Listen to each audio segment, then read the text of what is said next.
Painted application ધોરણ 6 થી 12ના વિદ્યાર્થીઓ માટે અપડેટ થઈ ચૂકી છે. આ એપ્લિકેશનમાં શું છે?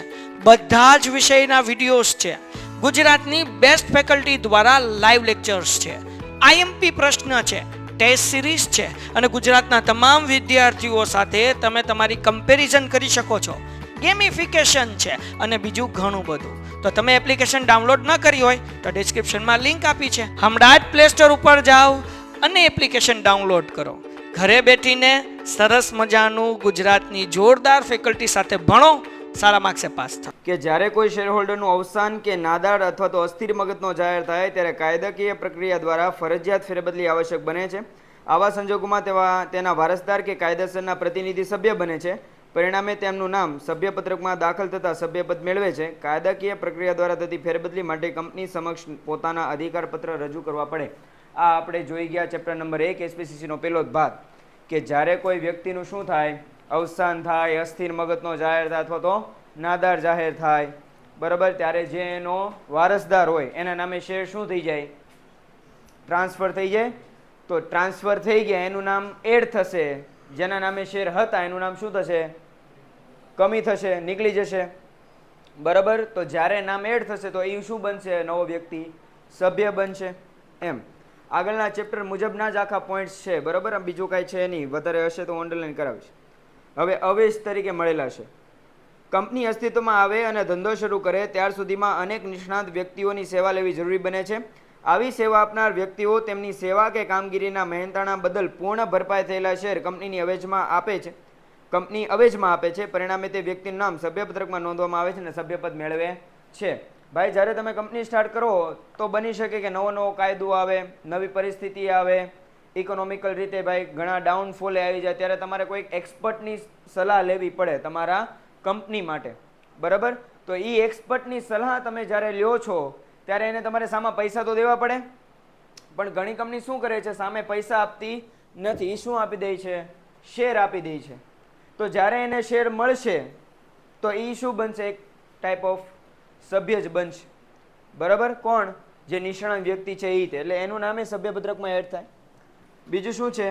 જો હવેનો જે પોઈન્ટ છે ને, બરાબર, એ ખોટી રીતે દાવો કરતા હોય એની માટે છે. બરાબર.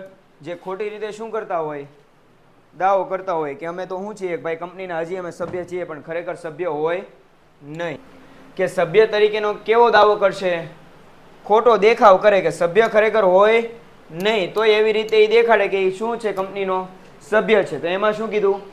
કે જ્યારે કોઈ સભ્ય પોતાના શેર અન્યને વેચે ત્યારે સભ્યપદનો શું આવી જાય છે? અંત આવી જશે. એ આપણને ખબર છે. તેની પાસે સભ્યપદ છે. હવે સભ્યપદ છે એની પાસે? હવે નથી. એમ છતાંય શું કરે? કંપનીના સભ્યપત્રકમાં નામ કેવું રાખે? ચાલુ રહેવા દે. જે કંપનીમાં કોઈ ઓળખીતો હોય કે કોઈ કહેવાય ને કે કંઈક માંડવલી કરી નાખે અને સભ્યપત્રકમાંથી પોતાનું નામ કઢાવે નહીં, તો હજી સભ્યપત્રકમાં એનું નામ બોલાય છે. મીન્સ કે એ શું છે? કંપનીનો હજી સભ્ય છે. બીજું શું કરે? પોતે સભ્ય છે એવો દેખાવ કરે. શેર તો વેચી દીધા છે પણ તોય શું કહે? મારી પાસે હજી કંપનીના શેર પડ્યા છે. ખરેખર શેર છે નથી, પણ ખોટી રીતે દાવો કરે છે. આભાસી વર્તન દ્વારા સભ્ય તરીકે હકનો ઉપયોગ કરે છે. આભાસી. બરાબર. ખરેખર સભ્ય છે નહીં એમ છતાંય તે ખાલી ખોટું, બરાબર, જૂઠી રીતે એ સભ્ય હોવાનો દાવો કરે છે. બરાબર. તો જો આવું ક્યારે હકનો ઉપયોગ કરે છે તેના પરિણામે સભ્ય તરીકેની જવાબદારી ઉદ્ભવે છે, ત્યારે વર્તમાન સમયમાં તે સભ્ય નથી તેવી દલીલ કરે છે તે માન્ય ગણાતી નથી. કારણ કે કાયદાની દ્રષ્ટિએ તેને સભ્ય તરીકેના હક મળતા નથી, પરંતુ સભ્ય તરીકે જવાબદાર બને છે.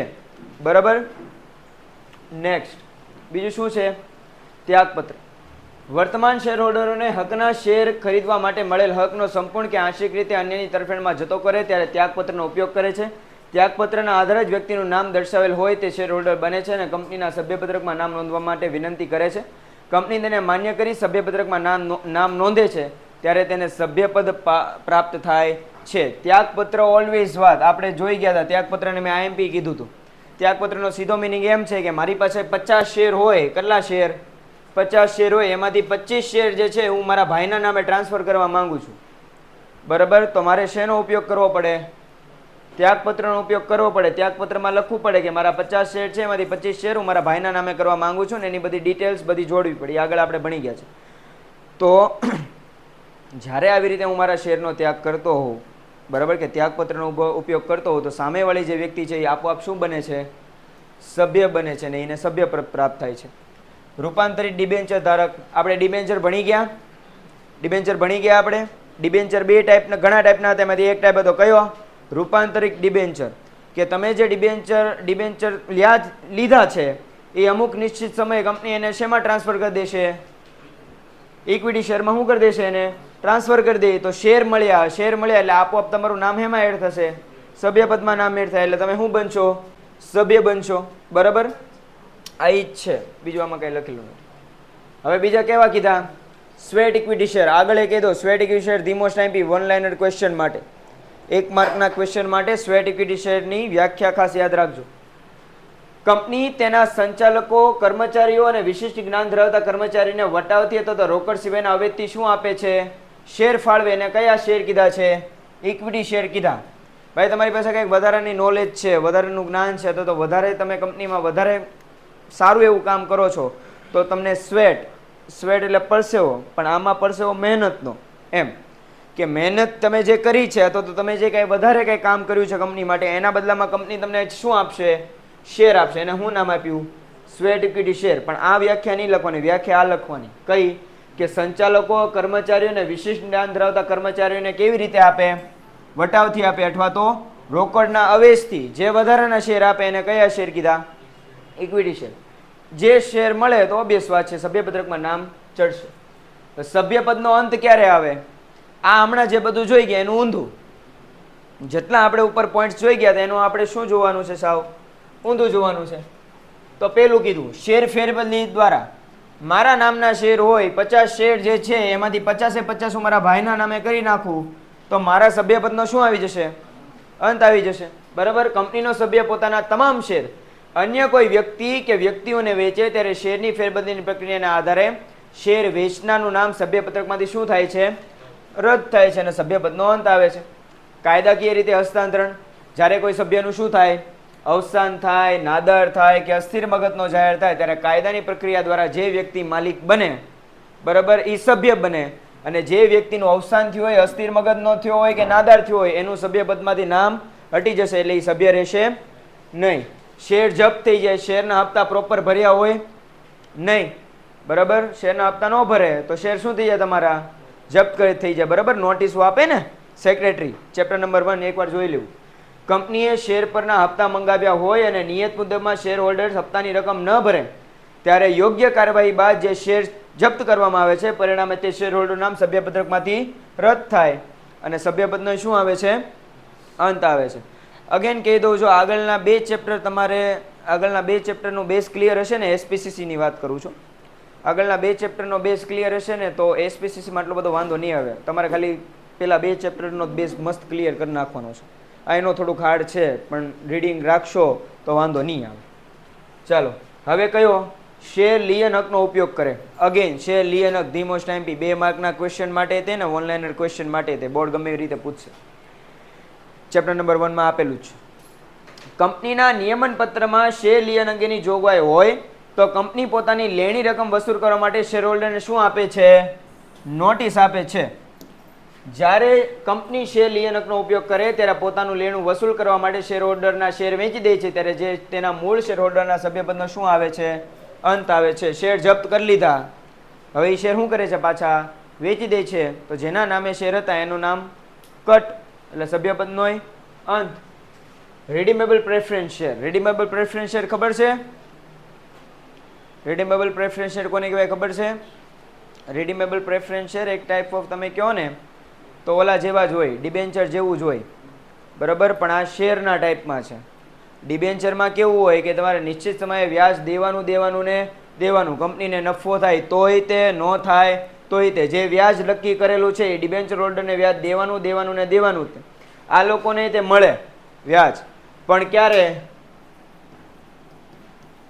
નફો થાય ત્યારે જ મળે. ને રિડીમેબલ પ્રેફરન્સ શેર 10 વર્ષ 20 વર્ષના એમ બહાર પાડવામાં આવે. 11th ની એસપીસીસી જોઈ લેવી થોડીક વાર, બરાબર, એમાં લખેલું છે. કંપનીએ રિડીમેબલ પ્રેફરન્સ શેર બહાર પાડ્યા હોય અને શરતો અનુસાર મુદત પૂરી થતાં કંપનીના શેર પરત લઈ નાણાં ચૂકવી આપે. આ ડિબેન્ચર જેવું જ છે, બરાબર. સમય પૂરો થાય એટલે શું કરી આપશે? નાણાં ચૂકવી આપશે. પણ આ ડિબેન્ચર નથી. અગેન આ ડિબેન્ચર છે નહીં. આ શું છે? રિડીમેબલ પ્રેફરન્સ શેર છે. આમાંય પૈસા પરત કરવાના છે, પણ મેં તફાવત કીધો, બરાબર, કે આમાં નફો થાય તો જ તમને ડિવિડન્ડ ઓલો મળે, વ્યાજ મળે. ઓલામાં નફો થયો હોય ન થયો હોય તમને વ્યાજ મળે. પરિણામે શેરહોલ્ડરના સભ્યપદનો અંત આવે છે. શેર વેચણી રદ કરાવે ત્યારે કંપની ધારામાં જણાવેલ નિયમિત શેર વેચણી માટે જોગવાઈનો ભંગ થતો હોય તો અસર પામતા શેર ધારકો શેર વેચણી રદ કરાવે છે, સભ્યપદનો અંત આવી જાય. બરાબર, આ બધું આવી જ ગયું છે. એમ છતાંય ભાઈ ન સમજાય તો મને પૂછજો, બરાબર. ચાલો, કંપની સમેટી લેવામાં, સમેટી લેવા એટલે હમણાં વિસર્જન ભણશું ને, કંપની શું કરી નાખે? સમેટી લે. તો કંપનીનું શું થાય? વિસર્જન થાય.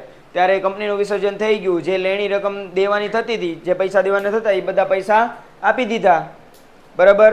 એટલે હવે પછી કંપનીના સભ્ય થવાનો કે કંપનીના સભ્ય રહેવાનો કાંઈ મતલબ છે નહીં, કારણ કે કંપની જ રહેવાની નથી.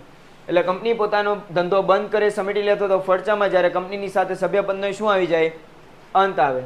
અને સંયોજન અથવા તો શું કરે? જોડાણ કરે. જેને આપણે બહુ સરસ વર્ડ આપણે શું કરી નાખે? કંપનીનું શું થઈ ગયું? મર્જર થઈ ગયું છે. કઈ કંપનીનું હમણાં મર્જન થયું ટેલિકોમ્યુનિકેશનમાં 2-3 વર્ષ પહેલા? વોડાફોન ને આઈડિયા, બેનું મર્જર થઈ ગયું ને. સરસ. જ્યારે બે કંપનીઓ પૈકી કોઈ એક કંપનીનું બીજી કંપનીમાં સંયોજન થાય અથવા તો બે કંપનીઓ જોડાણ કરી નવી કંપની સ્થાપે ત્યારે અસ્તિત્વ ગુમાવનાર કંપનીના સભ્યોના સભ્યપદનો શું આવે છે?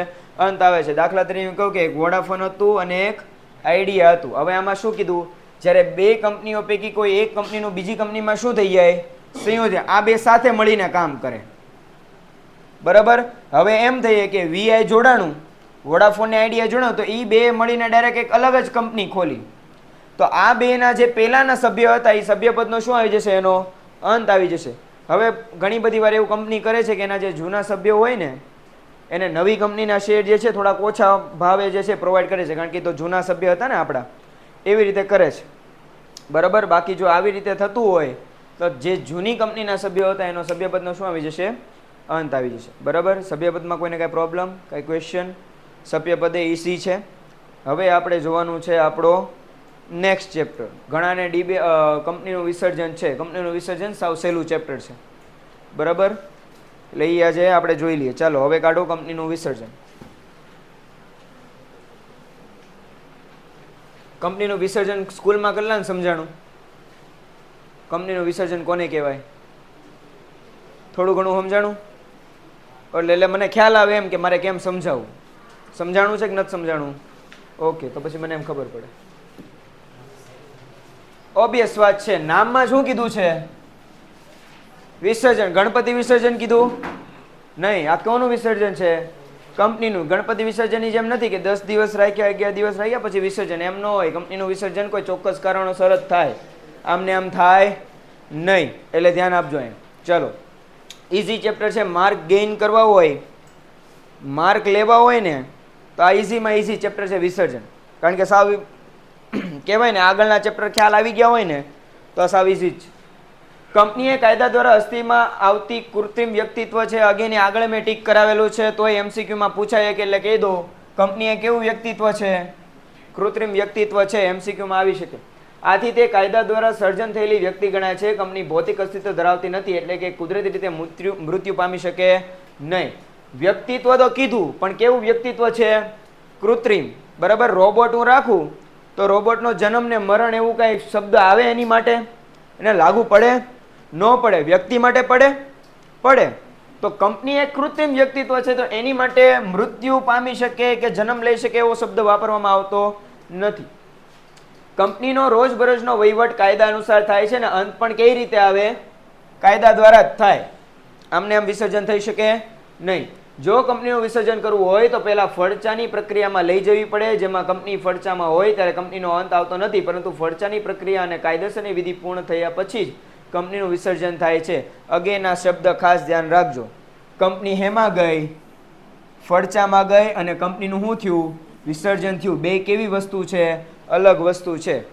ફડચામાં જવી એક પ્રોસેસ છે વિસર્જન માટેની, હજી વિસર્જન થયું એમ કહે ને કે કંપની ફડચામાં ગઈ છે, મીન્સ કે કંપનીનું વિસર્જન હજી થયું નથી. ફડચો શબ્દ ત્યારે વપરાય જ્યારે વિસર્જનની પ્રક્રિયા શું છે, શરૂ છે, કન્ટિન્યુ છે. બરાબર. ટૂંકમાં કંપનીને ફડચામાં લઈ જવી એ વિસર્જનનો માર્ગ છે. ઓબ્વિયસ વાત છે. ચાલો, વિસર્જનનો અર્થ the most IMP one liner ક્વેશ્ચનમાં પૂછાય એવો. સામાન્ય અર્થમાં કંપની ફડચાની પ્રક્રિયા પૂર્ણ થાય એટલે કંપનીનું શું થઈ ગયું, વિસર્જન થઈ ગયું. ફડચાની પ્રક્રિયા કેવી થઈ ગઈ, પૂરી થઈ ગઈ. જે આખી આપણે પ્રોસેસ કરવાની હતી ફડચાની એ આખી પ્રોસેસ કેવી થઈ ગઈ બેટા, કમ્પ્લીટ થઈ ગઈ. તો કંપનીનું શું થઈ ગયું, વિસર્જન. વિસર્જન એટલે કંપનીના કાનૂની વ્યક્તિત્વનો અંત લાવવો. કંપનીનું વિસર્જન, કંપનીનું સર્જન અને વિસર્જન કાયદાકીય કાર્યવાહી મુજબ થાય છે. બરાબર. જો કોઈ દિવસ બોર્ડમાં પૂછાણો નથી, પણ બોર્ડને કોઈક વાર ખાત ચડે, બરાબર, કોઈક વાર એને એમ થાય, સવારે જાગીને બોર્ડને એમ થાય કે આજે કંઈક તૂફાની કરે આપણે એસપીસીસીમાં, બરાબર, તો તૂફાની કરવામાં 1 માર્કનો ક્વેશ્ચન આવવા નાખીએ કે કંપનીનું સર્જન અને વિસર્જન કઈ રીતે થાય છે, તો એમ નહીં લખવાનું, આવેદનપત્રથી નિયમન પત્રથી એમ નહીં લખીને દોડી આવતા. બરાબર. કંપનીનું સર્જન અને વિસર્જન કઈ રીતે થાય, કાયદાકીય રીતે. બરાબર. પૂછાઈ શકે એવો વન લાઇનર ક્વેશ્ચનનો એક ક્વેશ્ચન. કંપની ફડચામાં હોય ત્યારે તેનું કાયદાકીય અસ્તિત્વ ચાલુ રહે છે. અગેન આપણે મેં તમને કીધું એમ કે ફડચામાં હોય એટલે અસ્તિત્વ ચાલુ રહે. લિક્વિડેટર કંપનીની મિલકતોનું વેચાણ અને લેણાની વસૂલાત કરીને કંપનીના દેવાની ચૂકવણી કરતા જો રકમ વધે તો કંપનીના નિયમન પત્રમાં જણાવેલ સભ્યોના હક પ્રમાણે રકમ વેચવામાં આવે છે. વિસર્જનમાં લઈ જવાની પ્રક્રિયા ફડચામાં લઈ જવાની પ્રક્રિયા એટલે આ જ તે. શું કરે, મિલકતોનું શું કરી નાખે, વેચાણ કરે, લેણાની શું કરી નાખે, વસૂલાત, અને દેવાની શું કરી નાખે, ચૂકવણી કરી નાખે. વિસર્જનનું તો આ જ કામ છે ને. લિક્વિડેટર એટલે શું કે ભાઈ અદાલત દ્વારા રોકવામાં આવેલો એક વ્યક્તિ જે ફડચાથી લઈને વિસર્જન સુધીની આખી પ્રક્રિયાનું આયોજન કરશે, સંચાલન કરશે, મેનેજમેન્ટ કરશે, નામ શું કહેવાય, લિક્વિડેટર કહેવાય. એ પર્સન હોય પાછું. સમજાય કે ન સમજાય?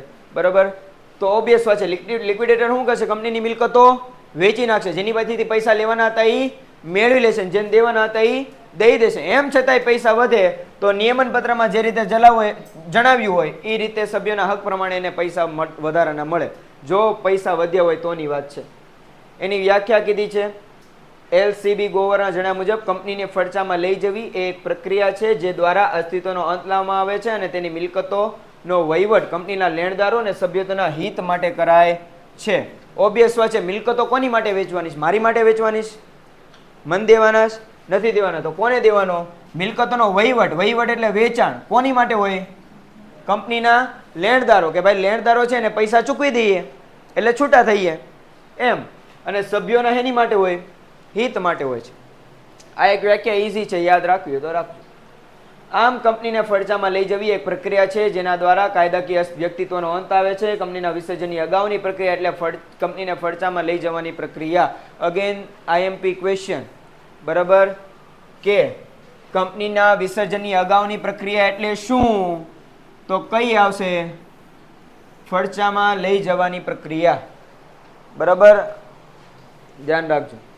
કંપનીને ફડચા અથવા તો વિસર્જનમાં લઈ જવાના પ્રકારો ધી મોસ્ટ IMP પૂછાય છે બોર્ડમાં ક્વેશ્ચન આન્સર તરીકે. ચાલો, કંપનીનું વિસર્જન બે રીતે, આગળ આમ રીતે કીધું છે કે કંપનીનું વિસર્જન કરવું હોય તો કંપનીને સૌપ્રથમ ફડચાની પ્રક્રિયામાંથી પસાર થવું પડે. હવે તમારા મનમાં બેસી ગયું, મારા મનમાં બેસી ગયું કે કંપનીનું વિસર્જન આમને આમ થાય નહીં. સૌથી પહેલા શું કરવાનું, એનું ફડચામાં લઈ જવાની પ્રક્રિયામાંથી પસાર કરવાનું. સામાન્ય રીતે કંપનીનો આર્થિક પરિસ્થિતિ ખરાબ હોય, દેવું ચૂકવવા માટે અશક્તિમાન, ઓલો શક્તિમાન નહીં હો. કયો શક્તિમાન કીધો, અશક્તિમાન. બરાબર. ના કેટલાય જોયું શક્તિમાન, તમારી જનરેશનને નહીં જોયું છે? વાહ, 3 4 5 જનરેશન, નાઇસ. તમે લોકો ગોલ્ડન એજના બાળકો છો, સરસ. મારો ભાઈ બહુ જોતો, ઓલા 50 શેર જેને આપી દીધા ને મેં, 50માંથી 25 શેર આપ્યા, એ બહુ જોતો. ચાલો, સામાન્ય રીતે કંપનીની આર્થિક પરિસ્થિતિ ખરાબ હોય ને દેવું ચૂકવવા માટે અશક્તિમાન હોય ત્યારે ધંધો બંધ કરી કે સમેટી લેવાનું નક્કી કરવામાં આવે છે. ઓકે, ધંધો બંધ શું લેવા કરવાનો, ધંધો પ્રોપર ચાલતો હોય તો બધાને મોજે મોજ જ છે. પણ ક્યારે પ્રોબ્લેમ પડે, જ્યારે શું હોય, આર્થિક પરિસ્થિતિ ખરાબ હોય અથવા તો દેવું શું થઈ ગયું હોય, વધી ગયું હોય. હવે દેવું ચૂકવી શકે એમ છે નહીં, તો કંપનીને શું કરવાનું, સમેટી લ્યો તો બંધ કરી દો. એના બે પ્રકાર છે, એક કના દ્વારા, અદાલત દ્વારા, અને કઈ રીતે, સ્વૈચ્છિક રીતે. સ્વૈચ્છિક રીતે તમે પૂછવા જાઓ તો લેણદારો દ્વારા વધારેમાં વધારે વાર પૂછવાય છે અને ધી મોસ્ટ ટાઈમ પી કયો તો અદાલત દ્વારા. સમજાણું કે ન સમજાણું? બરાબર. હવે સભ્યો દ્વારા સ્વૈચ્છિક વિસર્જન. સભ્યો દ્વારા એટલે કંપનીના જ સભ્યો. સભ્યપત્રક ભણી ગયા ને બેટા? હજી હમણાં જ પૂરું કર્યું હો. સભ્યપત્રક ભણી ગયા ને તો એના દ્વારા વિસર્જન થાય. ઈ સ્વૈચ્છિક ખબર પડે? ગુજરાતી ભણો જ? સંધિ છૂટી પાડતા આવડે? આની હું છૂટી સંધિ હું છૂટી પડે? સ્વ પ્લસ ઈચ્છા. મારી ઈચ્છા, પોતાની ઈચ્છા. મારી એટલે એમ નહીં હો, કંપનીના સભ્યોની. એને એમ થાય કે હવે શું કરી નાખવાનું, વિસર્જન કરી નાખો તો વિસર્જન કરી નાખે. સેકન્ડ ઓફ ઓલ કઈ રીતે કે લેણદારો. જો ભાઈ હવે આ બાબત સમજજો. આઈએમપી ઘણી બધી વાર કંપની નુકસાન કરતી હોય ને તોય ધંધો શરૂ રાખે. જ્યારે ઓબ્વિયસ વાત છે, લેણદાર એટલે આ ડિબેન્ચર હોલ્ડર ને એ બધા. જ્યારે લેણદારોને ખબર પડે ને આવી, કારણ કે એ લોકો પાસે હક છે કંપનીના બધા દસ્તાવેજો ચેક કરવાનું. આ તે ડિબેન્ચરમાં ભણી ગયા આપણે, તો એની બધે હક છે બધા દસ્તાવેજો જોઈને. જોઈ દસ્તાવેજ જોઈને એવું લાગે કે કંપની સતત ખોટ કરે છે, આગળ જતાં કંપનીને મોટું નુકસાન જશે ને અમને અમારા પૈસા પરત મળી શકે એવી સંભાવના દેખાતી નથી, તો લેણદારો શું કરાવે?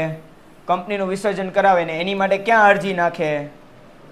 અદાલતમાં અરજી નાખે કે ભાઈ આ બધા સબૂત છે, આ લોકો હાના કાંઈક નફો કરતા નથી, આગળ જતાં અમને પ્રોબ્લેમ પડશે એટલે વિસર્જન કરાવી નાખવાનું. એમ અદાલત દ્વારા ફરજિયાત રીતે વિસર્જન કે ટ્રિબ્યુનલ કરેલા. ટ્રિબ્યુનલ એટલે અદાલત જ થયો દીકરા. પછી કે ટ્રિબ્યુનલ એટલે હું? ટ્રિબ્યુનલ કરેલા હુકમના કંપનીને ફડચામાં લઈ જવાની પ્રક્રિયા અને તેને ટ્રિબ્યુનલ મારફત ફરજિયાત વિસર્જન કહેવાય. હવે એના સંજોગો બહુ પૂછાય છે, સંજોગો ખાસ યાદ રાખજો. બરાબર. આઈ થિંક જો મને એવું લાગે છે કે તમને 50% તે એસપીસીસી આવડતું હોય ને તો તમે ખાલી આના મુદ્દા યાદ રાખી લ્યો ને, ખાલી મુદ્દા કહું છો તો તમે તમારી રીતે લખી શકશો, એ હું ગેરંટી આપું. 50% એસપીસીસી આવડતું હોય ને તોય તે આઈ થિંક આવડતું છે. 11-12 ભણ્યા, અડધું વીવું ગયું. ચલો, કંપની દેવું ચૂકવવામાં કેવી હોય? અસમર્થ હોય. Company unable to pay its debt. જો કંપનીને દેવું હોય એટલે ઓલું દેવું, આમ દેવું નહીં હો. આમાં જો કહું, જો કંપનીને દેવું હોય એમ નહીં, ઓલું દેવું માથે હોય ને દેવું. બધા કે મારા માથે બહુ દેવું છે, બરાબર? તો સમજો, જો કંપનીને દેવું હોય અને તે ચૂકવવા માટે અસમર્થ હોય તો અદાલત કંપનીને ફડચામાં લઈ જવાનો હુકમ કરી શકે છે. અદાલત કહે એમાં પછી કોઈ સભ્યપદનું, equity share holder, preference share holder કોઈનું હાલે નહીં, સંચાલકોનું હાલે નહીં. અદાલત કહે એટલે પૂરું થઈ ગયું. કંપનીની આર્થિક સ્થિતિ નબળી હોવા છતાં જો કંપની દેવું ન હોય તો અદાલત કંપનીને ફડચામાં લઈ જવાનો હુકમ કરી શકે નહીં. આર્થિક પરિસ્થિતિ કેવી છે પણ દેવું કંઈ છે નહીં તો ન કહીએ કે હો ભાઈ. સમજાય કે ન સમજાય? તમારી માથે દેવું છે, તમે ચૂકવવામાં અસમર્થ છો તો અદાલત એમ કહે કે હાલો ભાઈ પતાવો હવે. પણ તમારી પાસે દેવું નથી ને તમારી કંપની ખોટ કરે છે કે સ્થિતિ સારી નથી તો અદાલતને કાંઈ લેવા દેવા નથી. માથે દેવું હોય તો લેવા દેવા હોય. ત્યારે ફરજિયાત દેવું ચૂકવવામાં અસમર્થ હોય ત્યારે ફરજિયાત ફડચામાં લઈ જવાની અરજી અદાલતમાં થાય છે. ખાસ ઠરાવ પસાર કરીને, જો અહીંયા ધ્યાન આપજો, આ થોડુંક અઘરું છે, થોડુંક એટલે બહુ લિટલ બીટ, બહુ એટલું બધું નહીં આવે.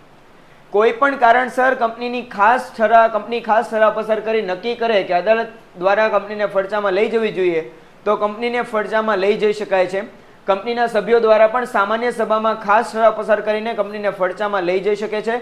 કંપનીના સંચાલકો જો ખાસ ઠરાવની નકલ સાથે અદાલતમાં અરજી કરવાની સત્તા આપવામાં આવી છે, જો કે અદાલતને યોગ્ય લાગે તો જ કંપનીને ફડચામાં લઈ જવાનો હુકમ કરે છે. જો આમાં શું કીધું, માની લો કે મારી જેવો કોઈ કંપનીનો માણસ બેઠો હોય, એ એમ કહે કે એક કામ કરો, આપણે ખાલી ખોટું છે ને એમ દેખાડી દઈએ કે આપણી કંપની નફો કરતી નથી, એટલે લેણદારોને પૈસા કેવા ચૂકવવા પડશે? ઓછા ચૂકવવા પડશે. બાકી જે ખરેખર નફો છે ને આપણે અંદર વેચી લેવું. અત્યારે ખાલી આપણે હિસાબો કિતાબો ખોટા રીતે દેખાડીને એમ કહી દઈએ અદાલતને કે ભાઈ હવે અમે પે કરવા માટે અનેબલ છીએ, એટલે લેણદારોને જે વધારે પૈસા લીધો હોય તો પૈસા ઓબ્વિયસ વાત છે કેવા ચૂકવવા પડશે? હવે એને ઓછા ચૂકવવા પડશે, કારણ કે અદાલત હુકમ કરે એમ જ થશે ને. તો આવી રીતે કરી શકે, બરાબર. પણ અદાલતને જો યોગ્ય લાગે તો જ તે શું કરીએ કે આ ખાસ ઠરાવ દ્વારા જે અરજી આવેલી હોય વિસર્જન કરવાની તો જ વિસર્જન કરી કે બાકી કરી શકે નહીં, કારણ કે અદાલતે બધું જોવે, અદાલતને માણસોની ખબર હોય, બરાબર. એટલે બીજું શું કીધું કંપનીની પ્રાથમિક સભા અને અહેવાલ. કંપની ધારાની જોગવાઈ અનુસાર કંપનીએ કાયદેસરની પ્રાથમિક સભા બોલાવી ફરજિયાત છે અને પ્રાથમિક અહેવાલ કંપની રજિસ્ટ્રારને મોકલાવવો પડે છે. જો કંપની આ બાબતે કસૂર કરે તો કંપની રજિસ્ટ્રાર અથવા શેર હોલ્ડર અદાલતમાં અરજી કરી શકે છે. આ અરજી કરતા પહેલા કંપની રજિસ્ટ્રારે કેન્દ્ર સરકારની મંજૂરી લેવી પડે છે. The most IMP MCQ hard paper હોય તો. અઘરો પેપર હશે તો પૂછશે કે જ્યારે કંપનીએ પ્રાથમિક અહેવાલ મોકલો હોય નહીં, કોને? રજિસ્ટ્રારને, બરાબર, તો એ અદાલતમાં શું કરી શકે છે? અરજી કરી શકે છે. પણ એ અરજી કરતા પહેલા એને કોની મંજૂરી લેવાની છે? કેન્દ્ર સરકારની મંજૂરી લેવી પડે. જે તારીખે પ્રાથમિક સભા બોલાવવાની હોય તો અંતિમ તારીખ સુધીમાં સભા ન બોલાય તો સભાની તારીખથી 14 દિવસ બાદ કંપનીના શેરહોલ્ડર અને અન્ય અંશદાતાઓ કંપનીના ફરજામાં માટે અદાલતમાં અરજી કરી શકે છે. હું એમ કહું, આમાં ઇઝીએસ્ટ એમ કહેવા માંગે છે કે તમે અદાલતમાં તમે સામાન્ય સભા ન બનાવો કે પ્રાથમિક સભા ન બોલાવો તો એનો મતલબ શું થાય? માની લો તમે બધા શેર હોલ્ડર છો, કંપનીના રૂલ મુજબ તમારે પ્રાથમિક સભા બોલાવવી પડે ને બોલાવવી જ પડે. ન બોલાવો તેમ હાલે નહીં, બરાબર. હવે માની લો દિવસો પસાર થતા ગયા અને મેં સભા બોલાવી નથી, તો તમને લોકોને ચિંતા થાય ને કે સભા કેમ નથી બોલાવતા, કંઈક પ્રોબ્લેમ હશે, કંપનીને કંઈક થયું હશે, કારણ કે તમે લોકો તો પૈસા રોકેલા છે ને મારી પાસે, બરાબર. તો આવી રીતે તમે અદાલતને અરજી કરીને કંપનીને શું કરાવી શકો છો? વિસર્જન કરાવી શકો, જો પ્રાથમિક સભા ન ભરી હોય તોય. ચાલો, હવે શું કીધું? નોંધણીનું પ્રમાણપત્ર. ભણી ગયા આગળ 11મું ધોરણ. કંપનીને જ્યારે શરૂ કરવી હોય ત્યારે કંપનીની સ્થાપના કરીને ચેપ્ટર આવતું. કંપનીની સ્થાપના કરીએ ત્યારે શું લેવું પડે? નોંધણીનું પ્રમાણપત્ર, સર્ટિફિકેટ લેવું પડે ને કે કંપની હવે રજિસ્ટર્ડ છે એમ. કંપનીએ નોંધણીનું પ્રમાણપત્ર મેળવ્યા બાદ 1 વર્ષમાં ધંધો શરૂ ન કરે તો બંધ રાખે તો ટ્રિબ્યુનલ દ્વારા આ અંગે કારણોની તપાસ કરી કંપનીને ફડચામાં લઈ જવાનો હુકમ કરી શકે છે, બરાબર.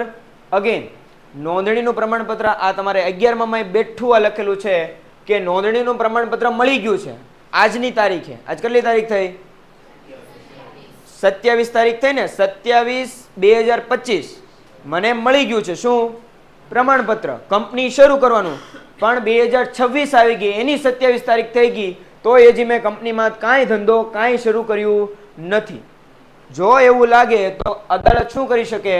હુકમ કરી શકે, ભાઈ તો હવે બંધ કરો, તો કંપની જવા દો, અથવા તો ધંધો બંધ રાખવાનું વ્યાજબી કારણ જણાય તો અદાલત ફડચામાં જવાનો હુકમ કરી શકે. એની જો ભાઈ એમ બની શકે કે 1 વર્ષ સુધી ધંધો નથી શરૂ કર્યો, એનું કંઈક પ્રોપર રીઝન છે, બરાબર, કંઈક પ્રોપર કારણ છે, જો એ અદાલતમાં જણાવે તો અદાલત એમ વિસર્જન કરાવી શકે નહીં. આમાં એવું છે બેટા કે પ્રોપર કારણ હોય ને, કહેવાય ને, ઇંગ્લિશમાં મને વર્ડ ભૂલાઈ ગયો, પ્રોપર કારણ હોય ને, ટૂંકમાં યોગ્ય કારણ, યોગ્ય રીઝન હોય ને, બરાબર, તો આવી રીતે અદાલત તમારું જે છે એ ફડચામાં લઈ જવાની પ્રક્રિયા કરાવી શકે. પેન્ટેડ એપ્લિકેશન ધોરણ 6 થી 12ના વિદ્યાર્થીઓ માટે અપડેટ થઈ ચૂકી છે. આ એપ્લિકેશનમાં શું છે? બધા જ વિષયના વિડીયોઝ છે. ગુજરાતની બેસ્ટ ફેકલ્ટી દ્વારા લાઈવ લેક્ચર્સ છે, આઈએમપી પ્રશ્ન છે, ટેસ્ટ સિરીઝ છે અને ગુજરાતના તમામ વિદ્યાર્થીઓ સાથે તમે તમારી કમ્પેરિઝન કરી શકો છો. ગેમિફિકેશન છે અને બીજું ઘણું બધું. તો તમે એપ્લિકેશન ડાઉનલોડ ન કરી હોય તો ડિસ્ક્રિપ્શનમાં લિંક આપી છે, હમણાં જ પ્લે સ્ટોર ઉપર જાઓ અને એપ્લિકેશન ડાઉનલોડ કરો. ઘરે બેઠીને સરસ મજાનું ગુજરાતની જોરદાર ફેકલ્ટી સાથે ભણો, સારા માર્ક્સે પાસ થાઓ. નહીં, બરાબર, પણ કારણ લીધા વગરના તમે દોડ્યા જાઓ તો એમ હાલે નહીં. 1 વર્ષ લગી ધંધો કેમ ન શકે? બસ મન નહોતું. જ્યારે પ્રમાણપત્ર લીધું ને ત્યારે બહુ હતું. સંદેશ મહેશ્વરીના બહુ વિડીયો જોયા આપણે, ડૉક્ટર બિંદ્રાના બહુ વિડીયો જોયા હતા, બરાબર. એટલે શું થયું? એટલે જોશ ચડ્યો હતો, ફટાફટ કંપની નોંધણી પત્ર લઈ લીધું. પછી મોટિવેશન વયું ગયું, કારણ કે નેટ ખાલી થઈ ગયું, તો વિડીયો જોવાતા નહોતા. સંદેશ મહેશ્વરીના નાના તો મોટિવેશન નહોતું મળતું, બંધ કરી દીધું.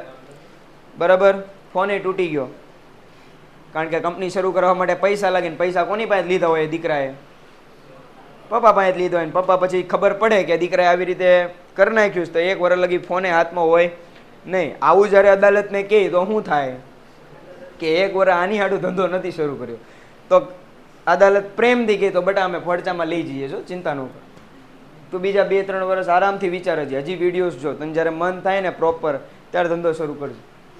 ચાલો હવે આમાં શું કીધું? જો કંપનીએ ભારતમાં અને વિદેશમાં ધંધો કરવા અંગેની સ્પષ્ટતા આવેદનપત્રમાં જણાવેલી હોય અને કંપની વિદેશમાં ધંધો કરે અને ભારતમાં ધંધો બંધ હોય તો કંપનીને ફડચામાં લઈ જઈ શકાય નહીં. જો આ એક રીઝન્સ કીધા તમને, બરાબર. હું રીઝન કીધું કે 1 વર્ષ સુધી તમે ધંધો શરૂ કર્યો નથી તો કેમ તમને અદાલત ફડચામાં લઈ જવાનો હુકમ ન કરી શકે?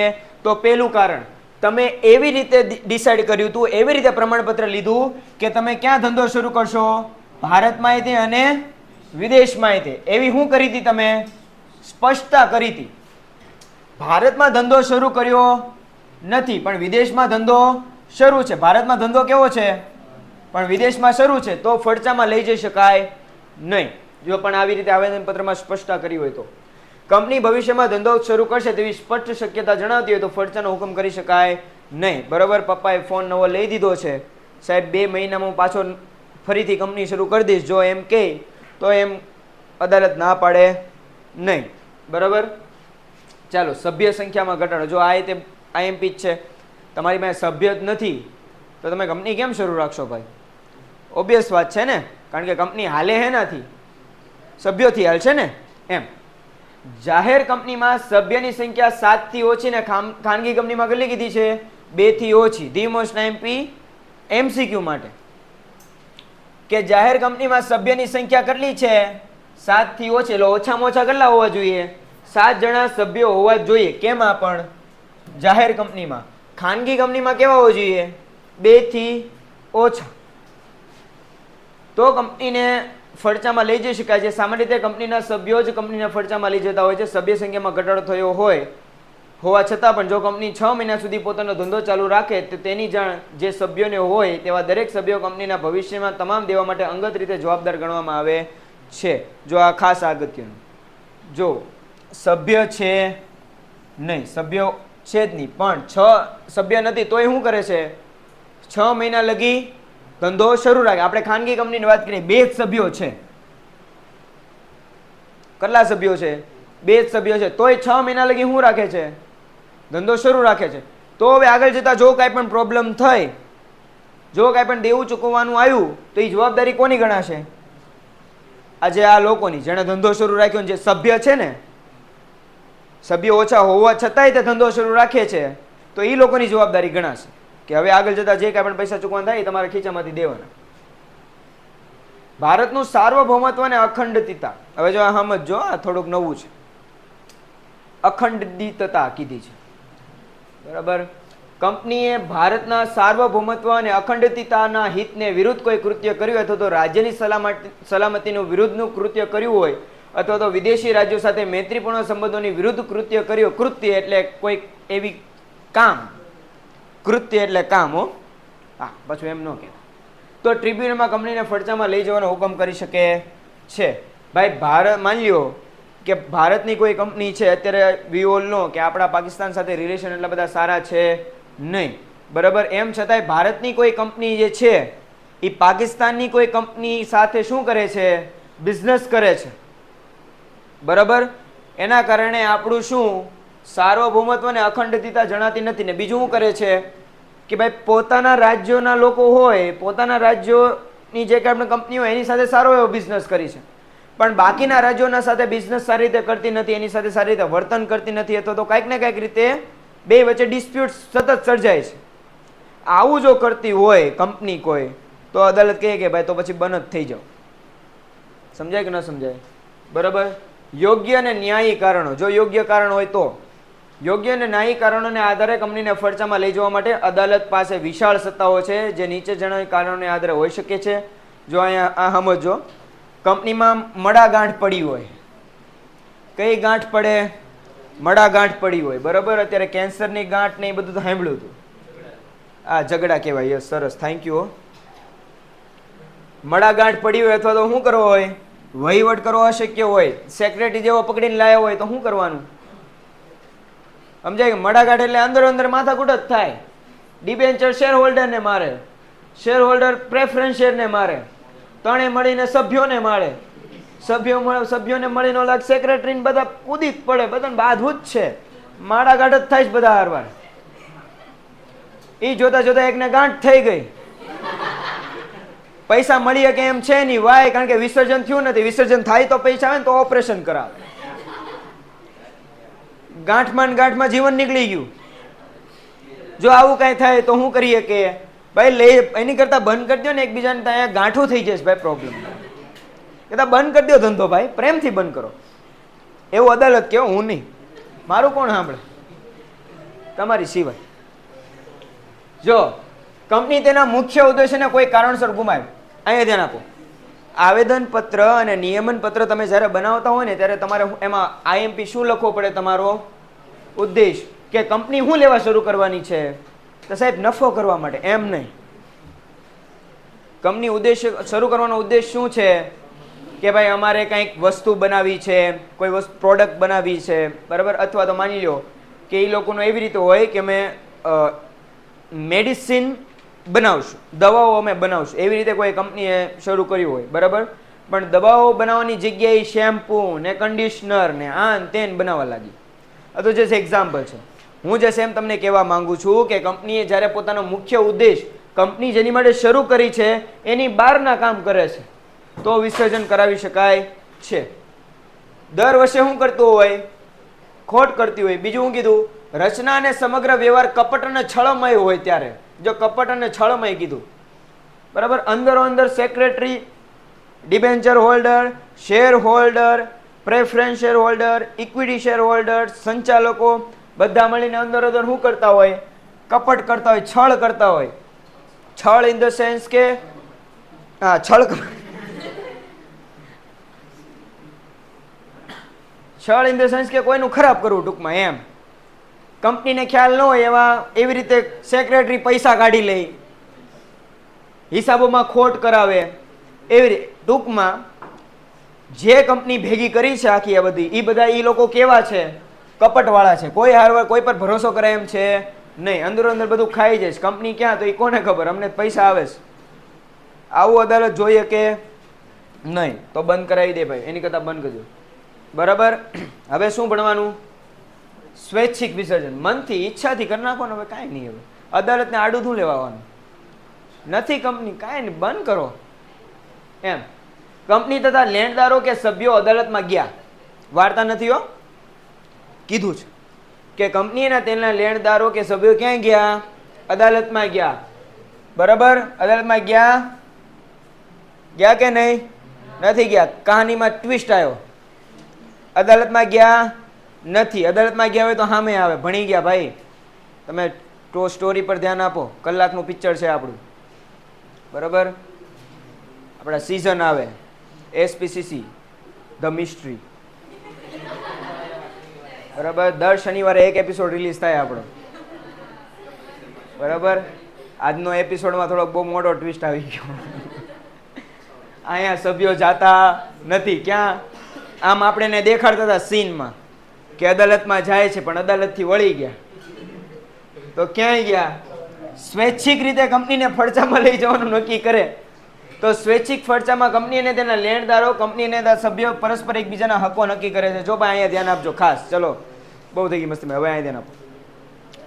જ્યારે લેણદારો હોય અને કંપનીના સભ્યો એ એની મરજીથી, પોતાની મરજીથી શું કરે છે? વિસર્જન કરવા માંગે છે.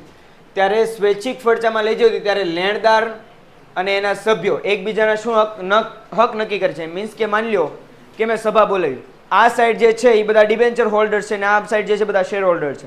મેં સભા બોલાવી, મેં સભા બોલાવીને એમ નક્કી કર્યું કે ભાઈ કંપની હવે જે છે એ પ્રોપર હવે કામ કરી શકે એમ છે નહીં. તો આપણે એવું નક્કી કર્યું છે કે હવે કંપનીનું શું કરી નાખશું? આપણે વિસર્જન, સ્વૈચ્છિક વિસર્જન કરી નાખશું. કંપની પાસે એટલી એટલી મિલકતો છે, આટલા લેણદારો પડ્યા છે, બરાબર. તો હવે આપણે લોકો નક્કી કરી લઈએ કે કેટલાના ભાગમાં કેટલા આવશે, બરાબર. એટલે એના શું નક્કી કરે? હકો નક્કી કરે એમ. ડિબેન્ચર હોલ્ડર હોય તો એનું તો આખું અલગ જ ખાતું છે, કારણ કે એને આપણે શું ઊભો કર્યો હોય? મિલકત ઉપર બોજ ઊભો કર્યો, એટલે એને તો એ દે જ દેવી પડે. એટલે આ બધું નક્કી થાય એમ કે કોને કેટલું શું મળશે વિસર્જન બાદ. એનો અર્થ કીધો. કંપનીના સભ્યોને લેણદારો અદાલતની દખલગીરી સિવાય અદાલત આમાં કાંઈ કરશે નહીં. અદાલત જે કરવાનું તે કરી લીધું, આપણે ટર્ન લઈ લીધો છે, બરાબર. કંપનીને ફડચામાં લઈ જાય છે. સ્વૈચ્છિક ફરજા અથવા તો વિસર્જનના સંજોગો કંપનીના નિયમન પત્રમાં કંપનીની સ્થાપના ચોક્કસ મુદ્દત માટે કરવામાં આવી છે તેવું જણાય ત્યારે મુદ્દત પૂરી થતા સામાન્ય સભામાં સામાન્ય ઠરાવ પસાર કરીને કંપનીને ફરજામાં લઈ જવાય છે. ઘણી બધી કંપનીઓ જે છે ને લોંગ ટર્મ માટે ન હોય. ઘણી બધી કંપનીઓની સ્થાપના જેની માટે થયેલી હોય કે આવનારા 5 વર્ષ કે 10 વર્ષ માટે આ કંપની સ્થાપાયેલી રહેશે કે આ કંપનીનું અસ્તિત્વ રહેશે એવું હેમાં લખેલું હોય, નિયમન પત્રમાં લખેલું હોય. જેવા 10 વર્ષ પૂરા થાય ઓબ્વિયસ વાત છે 10 વર્ષ માટે સ્થાપી હતી, 10 વર્ષ કેવા થઈ ગયા બેટા? કમ્પ્લીટ થઈ ગયા. તો હવે કંપનીનું શું કરી નાખવાનું? વિસર્જન. તો આ કેવું વિસર્જન આવશે? સ્વૈચ્છિક વિસર્જન. બરાબર. બીજું શું કીધું છે? એવો બનાવ બને. અમુક બનાવ બનતા કંપનીનું વિસર્જન કરવામાં આવશે તેનું કંપનીના નિયમન પત્રમાં જણાવેલ હોય. બરાબર. તો કંપની સામાન્ય સભામાં ફરજામાં લઈ જવાનો સામાન્ય ઠરાવ પસાર કરવામાં આવે છે. આ અમુક બનાવો એટલે કેવા? કંપની ખોટ કરતી હોય અથવા તો કાંઈ નુકસાન ગયું હોય એવી રીતે. બરાબર. જો આવું થાય તો બે પ્રોબ્લેમ થાય. કાં તો જે લેણદારો છે, સભ્યો છે, એ ડાયરેક્ટ અદાલતમાં જાય, કાં તો આ લોકો પોતાની જવાબદારી સમજીને સ્વૈચ્છિક રીતે વિસર્જન કરી નાખે. બરાબર. જો કંપનીવાળા આડા હાલતા હોય કે અમે વિસર્જન કરશું જ નહીં, અમે ક્યાં ખોટ કરીએ, તો તમે અદાલતમાં જઈ શકો. પણ કંપની સ્વીકાર લે કે ઓકે ભાઈ નફો નથી થતો તો આપણે કંપનીનું વિસર્જન કરી નાખીએ છીએ, તો એ સ્વૈચ્છિક વિસર્જનમાં આવશે. એટલે આ બે સંજોગો જોજો. ખાસ ઠરાવ આર્થિક સ્થિતિ સદ્ધર હોય એટલે કે લેણદારોને લેણા ચૂકવવા માટે સક્ષમ હોય તો પણ સામાન્ય સભામાં ખાસ ઠરાવ પસાર કરીને કંપનીમાં ફરજામાં લઈ જઈ શકાય છે. કંપનીને એમ હોય કે હવે આગળ ધંધો કરી શકાય એમ છે નહીં, આપણી કેપેસિટી અહીંયા પૂરી, તો અત્યારે પૈસા છે તો શું કરી નાખીએ? વિસર્જન કરી નાખીએ. જ્યાં આગળ જતા નફો ન થયો અને વિસર્જન કરવાનું થયું તો અમર્યાદિત જવાબદારી આપણી પાસે છે. અમર્યાદિત જવાબદારી ખબર પડે ને કે આપણે આપણી અંગત મિલકત એ બધું વેચીને તે પૈસા દેવા પડશે. એની કરતાં અત્યારે પૈસા છે તો વિસર્જન કરી નાખો એટલે આપણી અંગત મિલકતને કાંઈ નુકસાન થાય નહીં. સભ્યો દ્વારા સ્વૈચ્છિક વિસર્જન તો શું હતું અહીંયા? કંપની સદ્ધર હોય. આજે બહુ ટ્વિસ્ટ વાળો છે, આજનો એપિસોડ બહુ ટ્વિસ્ટ વાળો છે, યાદ રાખવો પડશે. ઘણા આવા જ હોય. હજી તમે કંપનીના ઓલું તો આવવા દો. એના શું આવશે? આપણે ચેપ્ટર સભ્યપદ પૂરું કર્યું પછી કેટલા કયું ચેપ્ટર છે? નામ વાંચો તો મને નામ ભૂલાઈ ગયું. સંચાલકો. ઓહો, એ આખી સિઝન છે. કંપનીના સંચાલકો શું છે? એક સિઝનની અંદર બીજી સિઝન ઇન્ક્લુડ છે. એપિસોડ જ છે પણ સિઝન એપિસોડના સિઝન છે. સમજો છો? આ ક્રોનોલોજી સમજીએ. બરાબર. એપિસોડની અંદર સિઝન છે ને એ સિઝનની અંદર એપિસોડ આપણે જોવાના છે ત્યારે આપણો સિઝન 1 કમ્પ્લીટ થાય. બરાબર. એટલે તમે થોડી ક્રોનોલોજી સમજજો ભાઈ. બરાબર. અમિત શાહજી કહે છે આ ક્રોનોલોજી સમજીએ. ચલો, મને લાગ્યું તમે લોકો મીમ જોતા હશો. જોવો છો? ક્રોનોલોજી સમજીએ. હવે આપણે તો ખબર ને ક્રોનોલોજી શું કહેવાય. કંપની સદ્ધર હોય અને સભ્યો સ્વેચ્છાપૂર્વક કંપનીના લેણદારો જણાવ્યા સિવાય કંપનીને ફરજામાં લઈ જવાનો ઠરાવ કરે ત્યારે સભ્યો દ્વારા સ્વૈચ્છિક વિસર્જન કહેવામાં આવે છે. આ બધે કંપનીના સંચાલકો સામાન્ય સભામાં સદ્ધરતાનું જાહેરનામું આપવું પડે. જો આપ ધ્યાન આપો, અહીંયા કોને જાણ નથી કરવાની? લેણદારો નથી જાણ કરતા કે અમે કંપનીમાં શું કરીએ છીએ? વિસર્જન કરી નાખીએ છીએ. લેણદારોને કીધું નથી. બરાબર. જો લેણદારોને કીધા વગર વિસર્જન કરે તો તમને એક શંકા જાય કે સાહેબ તો કંપનીમાં કંઈક તો ગડબડ છે. જાય કે ન જાય? પણ આ ગડબડ નો સાબિત થાય, સાબિત ઇન ધ સેન્સ કે આ ગડબડનો ઇલ્ઝામ ન લાગે એની માટે એને શું કરવું પડે? સદ્ધરતાનું જાહેરનામું. સદ્ધરતાનું જાહેરનામામાં એમ લખેલું હોય કે અમે અમારા અંગત કારણોસર વિસર્જન કરીએ છીએ. અમે એની માટે વિસર્જન નથી કરતા કે અમારી પાસે પૈસા નથી કે અમે નફો નથી કરતા. અમે નફો કરીએ જ છીએ, અમારી પાસે પૈસા છે. એટલે અમે કેવા છીએ? સદ્ધર તો છીએ જ તે. પણ અમારે હવે કંપનીને આગળ લઈ જવાનો કઈ ઈરાદો છે નહીં, એટલે અમે વિસર્જન કરવા માંગીએ છીએ. જો તો જ તે તમે કરી શકો, બાકી ન થાય. બરાબર. સદ્ધરતાનું જાહેરનામું આપવું પડે. ફરજામાં લઈ જવા માટે સભ્યો દ્વારા દરખાસ્ત રજૂ થાય છે ત્યારે સંચાલકો સદ્ધરતાનું જાહેરનામું તૈયાર કરી કોની સમક્ષ રજૂ કરે છે? Company register. કંપનીમાં બહુમતી ધરાવતા સંચાલકોને સોગંદનામા પર સદ્ધરતાનું જાહેરનામું કરવું પડે છે. એક સોગંદનામું હોય એની પર આ કરવાનું પડે. જો સંચાલકો દ્વારા કાયદા મુજબ સદ્ધરતાનું જાહેરનામું તૈયાર ન કર્યું હોય તો ફરજામાં લઈ જવાતું નથી. અગેન આમાં સદ્ધરતાનું જાહેરનામું જ ઇમ્પોર્ટન્ટ છે. એમાં કંપનીના જે સંચાલકો હોય એણે આમાં શું કરવું, સોગંદનામું તૈયાર કરીને આમાં સહી કરવી પડે, અથવા તો પછી આ બનાવવું પડે કે અમારી કંપની કેવી છે, સદ્ધર જ છે ભાઈ, પૈસા પૈસા બધું છે, પણ હવે આગળ ધંધો કરવાનો ઈરાદો છે નહીં. મોટિવેશન કેવું થઈ ગયું, પૂરું થઈ ગયું. બરાબર. આગળ હવે શું કરવાનું, કોઈ ઠરાવ પસાર કરો કે કંપનીના સંચાલકોની સામાન્ય સભા બોલાવો, એમાં ઠરાવ પસાર કરો અને કરી નાખો વિસર્જન. Happy happy. બરાબર. હવે ઠરાવની જાહેરાત કરવાની. હા ભાઈ આવી રીતે બની શકે હો. તમે લોકો છાપામાં વાંચતા હો તો ઘણી બધી કંપનીઓનું વિસર્જન થતું હોય ને, તો એ છાપામાં જાહેરનામું આપે, એટલે જાહેર જનતાને કહી દે કે ભાઈ હવે આ નામની કોઈ કંપની આગળથી એક્ઝિસ્ટ કરશે નહીં. અમારા નામે જો કોઈ કંપની કે કોઈ વ્યક્તિ તમારી આગળ કોઈ પણ શેર માંગે છે કે આઈપીઓ ભરવાનું કહે છે કે અન્ય કોઈ વસ્તુ તમારી પાસે માંગે છે, અથવા તો તમને સભ્ય બનાવવાનું કહે છે, તો આ તમારી જાણ ખાતર છે કે અમારી કંપની હવે શું થઈ ગઈ છે, બંધ થઈ ગઈ છે, એટલે જાહેરનામું દેવું પડે. કંપનીને ફડચામાં લઈ જવા અંગેનો ઠરાવ થયા બાદ 14 દિવસમાં કંપનીની રજિસ્ટ્રાર ઓફિસે જે જિલ્લામાં આવેલી હોય તે જિલ્લાના વર્તમાન પત્રોમાં શું કરવી પડે, જાહેરાત દઈ દેવાની કે હવે કંપનીનું શું થાય છે ભાઈ, વિસર્જન થાય છે. લિક્વિડેટરની નિમણૂક. કંપનીની ફડચાની સમગ્ર પ્રક્રિયા માટે કોને નિમણૂક કરવામાં આવે છે, લિક્વિડેટર. આઈ થિંક પૂછાઈ ગયો છે આ ક્વેશ્ચન MCQમાં બોર્ડમાં, મને વર્ષ નથી યાદ પણ બોર્ડમાં પૂછાઈ ગયો છે કે વિસર્જન કરવા માટે કોની નિમણૂક કરવામાં આવે, લિક્વિડેટરની. બરાબર. જો ઓડિટરે કહે છે, ઓડિટરે લખેલું હશે ઓપ્શનમાં, પણ ઓડિટર ને લિક્વિડેટર બે અલગ અલગ હોય. ઓડિટરનું કામ શું કે વર્ષના અંતે જ્યારે ટેક્સ ફાઇલ કરવાનું હોય ત્યારે હિસાબોની દેખરેખ બધું જોવાનું કે પ્રોપર હિસાબ છે કે નહીં, ઓડિટરનું કામ છે. લિક્વિડેટરનું કામ ઓનલી ને ઓનલી ક્યારે આવશે, વિસર્જનના ટાઈમે જ આવશે. એટલે આ ભેદ સમજજો. સત્તાનો અંત આવે. કંપનીમાં લિક્વિડેટરની નિમણૂક થતા મેનેજિંગ ડિરેક્ટર, સંચાલક મંડળ, મેનેજર વગેરેની સત્તાનો શું આવે છે, અંત આવે.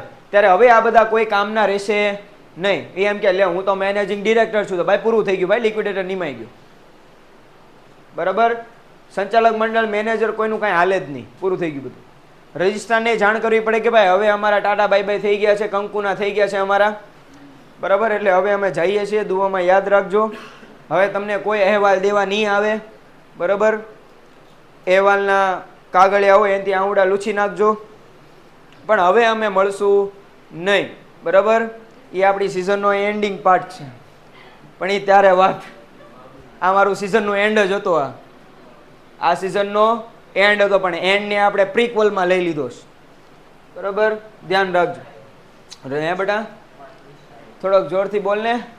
ટ્વિસ્ટ આવ્યો એમ, પણ ટ્વિસ્ટ તો આવે જ ને, બંધ કરવાનું જ બધું. કોઈ પણ સિઝન એન્ડ થાય ત્યારે કેટલા ટ્વિસ્ટ આવે, આમ થાય ને ઓલું 5-5 મિનિટે ટ્વિસ્ટ આવે. આને મારતા હતા તો એ તો બીજાને મારીને બેઠો, એને મારવાનો હતો નહીં તો જીવતો રાખવાનો હતો. લે ભૂલ થઈ ગઈ. એક ઓલી બહુ આપણે સિદ્ધુ પાજી છે ને ઓલા કમેન્ટેટર, એ કે ગોલી મારી રામ કો લગી ઘનશ્યામ કો મર ગયા તીવાર. આ એવું છે, ખબર જ નહીં ક્યાં હું થાય. CID વાળા કન્ફ્યુઝનમાં છે.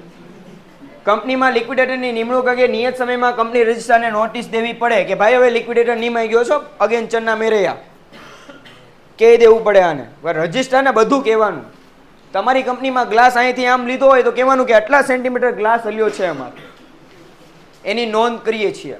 આગળ જતા એમ ન એટલે કંપનીમાં ગ્લાસ હલ્યો એમને કીધું નહીં, ફડચામાં નાખવાને, એમ ન હાલે. બરાબર. આવકવેરા અધિકારીને જાણ કરવાની, બધાને કહી દેવાનું. ગામમાં ઢીંડરો પીટવી દો કે હા પૂરું થઈ ગયું હાલો. પણ એને કેટલા દિવસમાં કરવાની, 30 દિવસની અંદર કરનાર. નિમણૂક કાંઈ કોની, મારી લિક્વિડેટરની. લિક્વિડેટરની નિમણૂક કરી દીધી છે, એના 30 દિવસની અંદર જાણ કોને કરવાની છે તમારે, આવકવેરા અધિકારીને. લિક્વિડેટરની પાછી નિમણૂક કરવાની, પુનઃ નિમણૂક.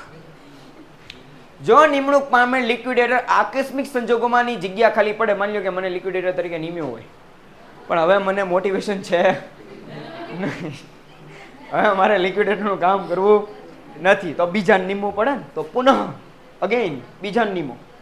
એમ પાછી એ જાણ કરવાની હોય 30 દિવસમાં રજિસ્ટ્રારને. ના કે ભાઈ પાછો બીજો આવ્યો છે, હવે મોટિવેશન માટે હવે બીજો રાખ્યો છે, તો એ લિક્વિડેટરની જાણ કંપની રજિસ્ટ્રારને કરી દેવાની. મિલકતો વેચવા જ મળવાની, જે હાથમાં વેચવા, પેનનો ડબ્બો જે વેચવા જ મળો. બરાબર. એ બધું કોણ કરશે, લિક્વિડેટર. એને જે સત્તા મળી છે એ મુજબ જ કરશો, જે આવે વેચવા જ નહીં દે, લાદી ઉકાળીને વેચવા મળો. હાલો આ ઈંટુનું બને અત્યારે તો ખબર ને, ઈટ કોઈ મકાન તોડાવતું હોય ને, પોતાનું નવું મકાન બનાવતું હોય તો જૂના મકાનની ઈટ હોય ને હાચવીને રાખે. ખબર છે ને? એવું તો ભાવનગરમાં જ રહ્યો છે બરાબર, નથી રહેતા તોય આખા ગુજરાતમાં તો હાલે જ છે. ઈટું રાખે બરાબર. ઈટું કાઢવા માંડો લે કે એને વેચશું, લેણદારો વધારે છે બરાબર, લેણદારોને એક ઈટું આપે સન્માનમાં, આલ્યો તમે જે પૈસા દીધા એને રાખો બરાબર, કારણ કે હવે કંપની સક્ષમ છે નહીં. નવનેજા પાણી યાદ આવી ગયા છે. સામાન્ય સભા બોલાને હાલો ભાઈ બધા ભેગા થાવ, પૂરું થવાનું છે બધું.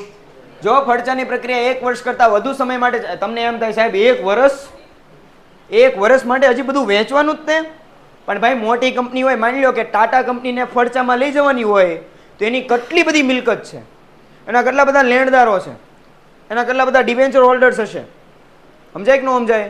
તો એની મિલકતોને ક્યાં વેચવી, કેમ વેચવી, એનું આખું નિયમન કરવામાં એ બધામાં બહુ સમય લાગે. એટલે ફડચાની પ્રક્રિયા જે છે ને લાંબી ચાલી શકે બરાબર. આપણી જેવું ન હોય ખુરશી વેચ દો પૂરું થઈ ગયું, એમ ન હાલે બરાબર. એમ 1 વર્ષ કરતા તો લિક્વિડ દર વર્ષે શું કરવાની? સામાન્ય સભા બોલાવવાની દર વર્ષે કે આવો ચા પાણી મંગાવું, પૈસા નથી ભાઈ, એના પૈસા દેવાના છે, તમે બધાને જ દેવાના છે. જો 1 વર્ષમાં આટલી વસ્તુ વેચી દીધી છે, આટલાને પૈસા દેવાઈ ગયા, આટલાને બાકી છે, એવું બધું કેવું પડે સભામાં બરાબર. વિસર્જન આજનો છેલ્લો ટોપિક કે લિક્વિડેટર સભ્યોની સભા બોલાવીને ફડચાની પ્રક્રિયાનો શું આપે? અહેવાલ આપે. નમસ્તે, તારીખ 1/4/2000 કેટલી આવે છે? 25 1/4/2026 ના રોજ 2 ચમચી વેચેલ છે, જેના મળેલ 5 રૂપિયા આગળ જણાવેલ લેણદારો કરશનભાઈને આપેલ છે. કરશનભાઈએ ખોડાભાઈને એ 5 રૂપિયા દઈ દીધેલ છે. 2.5 રૂપિયાનો મેળ ખવાઈ ગયો છે. બાકીની 10 રૂપિયાની વસ્તુ વેચવાની બાકી છે. આભાર. એવો અહેવાલ. એટલે અહેવાલ આવો ન હોય લખીને ન આવતા. અગેન કહી દઉં, ડબલ ઇન્વર્ટેડ કોમામાં એક્ઝામ્પલ આપું છું, એ સમજાવવા માટે છે. પેપરમાં લખીને ન દોડે આવતા. બોર્ડ વાંચશે ને તો એ સ્પેસિફિક ગોતશે તમને લોકોને, નંબર બંબર કાઢશે તમારા બધાના. તમારો સાહેબ કોણ હતો બરાબર, એને જરાક ફડચામાં લઈ જઈએ. એ અહેવાલમાં આમ લખે 2.5 રૂપિયાની ચમચી વેચી. ચલો, અહેવાલ હિસાબે રજૂ કરવાનો હોય. ઓબ્વિયસ વાત છે. જેમ જેમ સંપત્તિ વેચાઈ જતી હોય ને એમ એમ લેણદારોને પૈસા ચૂકવાતા હોય. તો કેટલાને ચૂકવાઈ ગયા, કેટલાના બાકી છે, એવો હિસાબે દેવો પડે. ઓફિશિયલ લિક્વિડેટરને મોકલવામાં આવે છે. ઓફિશિયલ લિક્વિડેટર અહેવાલને આધારે પોતાનો મત ટ્રિબ્યુનલને જણાવે છે. ટ્રિબ્યુનલ યોગ્ય નિર્ણય લઈ કંપનીના વિસર્જનો શું કરે છે? હુકમ કરે છે. જ્યારે આ આખો હિસાબ તૈયાર થઈ જાય ને 2 જ મિનિટની, 1 જ મિનિટ મારે કેવું છે, પછી આપણે લેક્ચર કમ્પ્લીટ કરીએ. લિક્વિડેટર આખો હિસાબ શું કરી નાખે? તૈયાર કરી નાખે. એ તૈયાર કરીને એને કોણે દેવાનો? ટ્રિબ્યુનલને જણાવવો પડે. પછી ટ્રિબ્યુનલ એ હિસાબ કિતાબ જોવે, એને સેટિસ્ફેક્શન થાય કે ઓકે હવે બધી મિલકતો વેચાઈ ગઈ છે, જેના લેણદારોને પૈસા દેવાના હતા એ દેવાઈ ગયા છે. હવે તમે કંપનીને ફાઇનલી શું કરી શકો છો? વિસર્જન કરી શકો છો. પેન્ટેડ એપ્લિકેશન ધોરણ 6 થી 12ના વિદ્યાર્થીઓ માટે અપડેટ થઈ ચૂકી છે. આ એપ્લિકેશનમાં શું છે?